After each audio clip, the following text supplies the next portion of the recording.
Oh, looky what we have here. We have a baby. When one of my goats gave birth, I thought I knew exactly what stained glass piece I would end up making from it. But it ended up being something completely different. Baby Goat Watch 2026. And I think today is the day. When I came home from my morning bus route, I arrived to Uni pawing at the ground, laying down. She had massive engorged udders and was experiencing very strong contractions. It wasn't long after that the pushing started, and progress could be seen. We got a baby coming. This was my first time ever caring for a birthing animal. I was incredibly nervous, and although I did a ton of research, I was still not feeling very confident. At least I hope that is. I hope everything's okay. Oh, that's just the water. Okay. Oh my goodness. I don't know what I'm doing.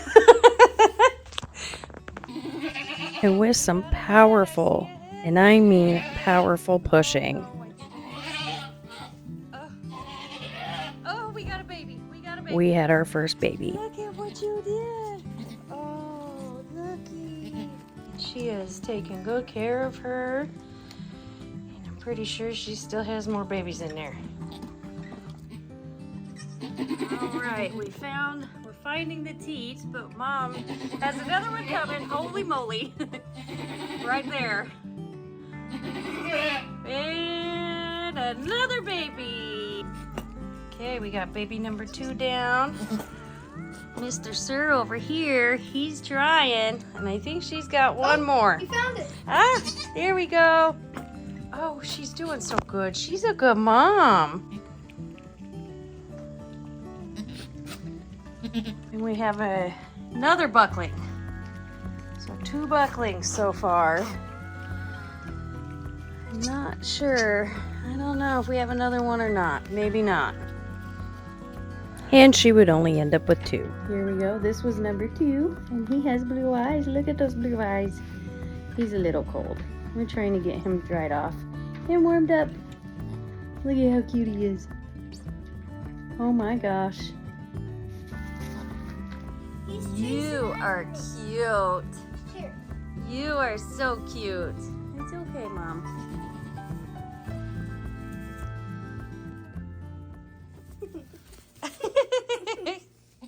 After she gave birth, everything changed.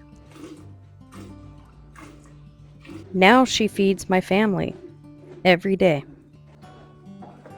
And somehow, that's what stuck with me more than anything else. Most would assume that I would just do a piece on a baby goat, but I think what we're gonna do is some big old milking goat udders. So I'm going to get some pictures of her on the stand, and then I'll show you what's next. So here's the deal. I can't draw, but it's never stopped me from creating other pieces before. With a little tracing and Procreate, I usually can get the job done. I'm back from the print shop. I have it the scale that I want to fit into my picture frame. I have to cut all 84 of these pieces out. This is why I own a Cricut, but it can't handle this project. So it's all on me. Now it's time to number all of our pieces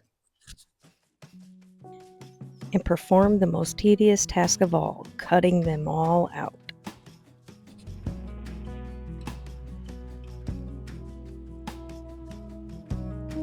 Would you like a snack? I'll share. Don't be shy.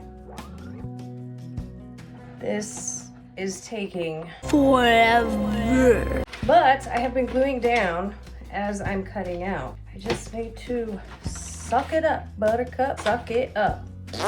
When I was numbering these, I miscounted, and it's not 84, it's 89, which makes this my biggest piece yet. It's kind of exciting. All right, we are all glued down, and we have a lot of glass to cut. I chose 13 different colors for this piece. This is when it all starts to come together. You start to see what it's going to look like.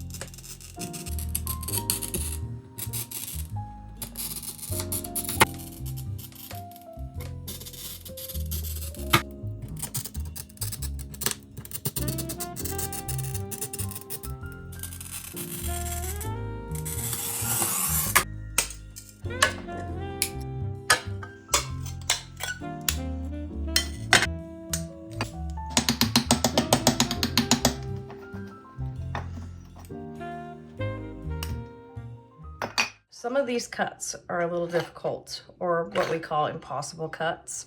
That's where we're going to use these drill bits for. That's going to help me grind up into these little sections, or like right into here and here. It's a lot of grinding. It gets the job done. I'm going to use the biggest bit that I can use till it no longer fits into this corner, and then I'll switch down to a smaller bit.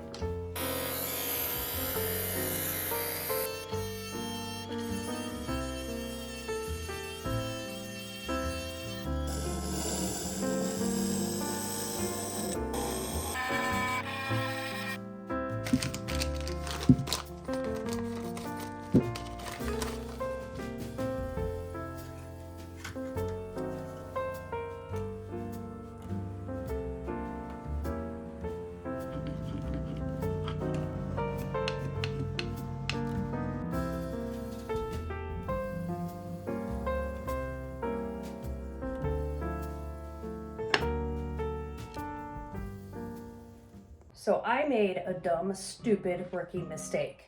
When I drew my pattern, I made my lines in Procreate way too big. And when I printed it off, I noticed it, and I should have came home and fixed the problem, which would have required me to redraw the picture, but I wouldn't be facing this problem I have right now. So let me show you. I have a gap problem. I have tried to piece this together as best as I can. There's still gappy pieces. For places like right here, I'm going to bundle up some foil, stick it in there so we don't have blowouts with solder on the other end.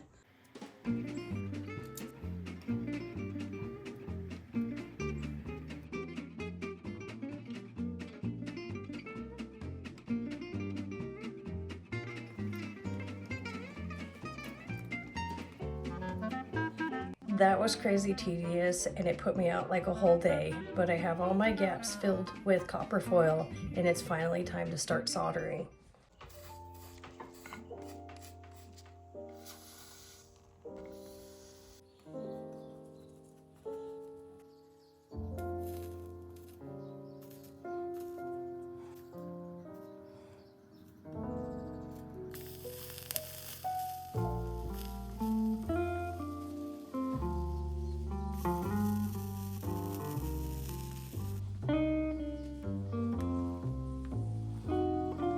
And then first thing, right out of the bat, this happens. Are you kidding me? I decided I've had enough of fixing the problems and I'm moving on.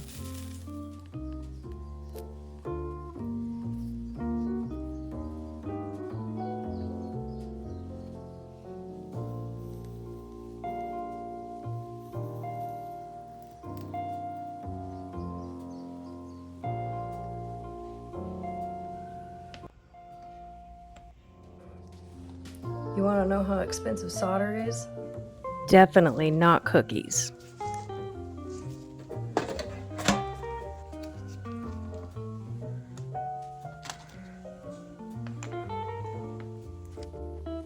Reduce, reuse, recycle. Remember my massive gargantuan line problem I had earlier? I knew that it would come back to haunt me even worse. Oh boy, did it ever. The piece doesn't even remotely fit in the frame. I knew better. I'm gonna say this again. I knew better. This is a worst case scenario. I am not a woodworker, but I do know somebody who is. Husband, fix, please. Okay. And this is when things went from bad to catastrophic. We sat the piece down on the couch for just a moment, and our big floppy puppy ran right across it. This ended up cracking the piece here, here, here, and here, and here. None of this came together the way I thought it would. From afar, the piece looks fine, but up close, you definitely can see the mistakes, the cracks, the imperfections. I think I went into this wanting to capture the moments perfectly, but that's not what any of this is about. That day didn't give me something perfect, though cute. It just gave me something real. Like that. And this, it's not perfect. But neither is any of this. It's dirty, it's stinky, and sometimes she puts her foot in the milk and sometimes she kicks it over, but I wouldn't trade it for anything. I love bonding with these animals.